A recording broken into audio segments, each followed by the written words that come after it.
It's 1807 in Paris, 2 days before François Picaud is set to marry the love of his life. He's a poor shoemaker with nothing to his name except a small shop, a few loyal customers, and 3 friends he trusts with his life. By the end of this week, one of those friends will destroy everything he has. He's engaged to a beautiful young woman named Marguerite, whose family actually has money. Picaud has 3 close friends: Mathieu Loupien, a fellow shopkeeper who's always seemed a little too interested in Marguerite; Antoine Solari, a quiet, easily led man who mostly just goes along with whatever Loupien wants; and Gervais Chambard, a hot-headed cafe owner with a grudge against basically everyone who's ever done better than him. The truth is, Loupien has wanted Marguerite for years. He never said anything. He told himself he was being a good friend by staying quiet. But watching Picaud, a man with far less money and far less status than him, win her heart anyway. 2 nights before the wedding, Loupien gets Solari and Chambard drunk and starts talking. He says it isn't fair.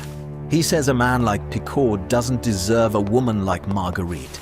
Loupien writes an anonymous letter to the local police claiming that François Picaud is secretly working as a spy for the British Crown against Napoleon. It's a complete lie. 2 days later, the morning of his own wedding, Picaud is getting dressed when soldiers kick down his door. He has no idea what's happening. Nobody listens.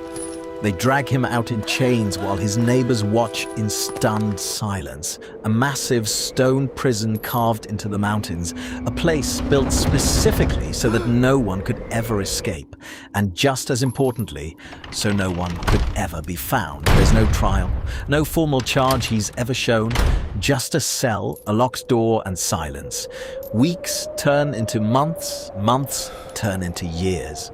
Picaud keeps waiting for someone to realize the mistake and let him go. He has no idea his own friends are the reason he's here. The old man has no family left in the world, and in his final days, the 2 men talk for hours through the wall between their cells.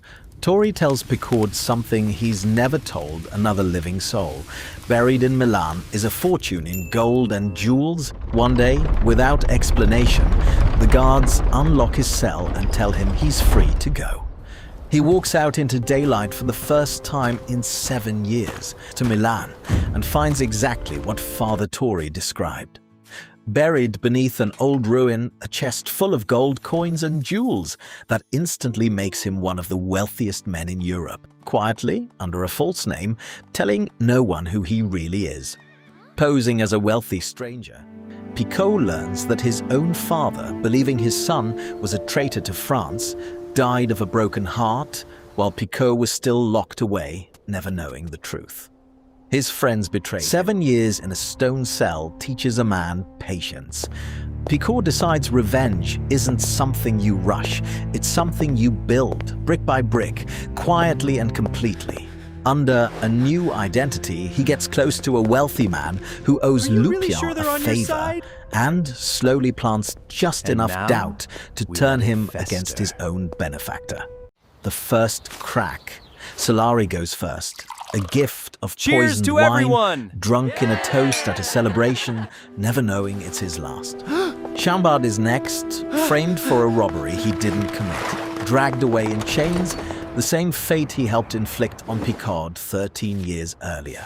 Loupien is saved for last. Picaud collapses his restaurant with false rumors, then arranges for his daughter to be publicly humiliated.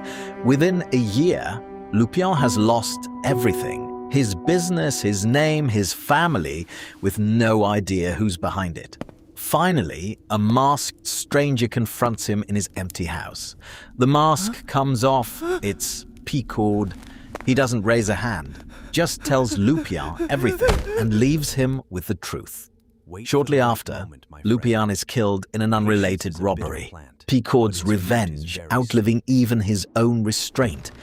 Picaud doesn't walk away clean either.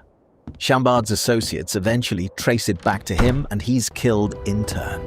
The final casualty of a 13-year plot that consumed everyone it touched. Decades later, a French writer finds Picaud's real case file in the police archives and turns it into the Count of Monte Cristo.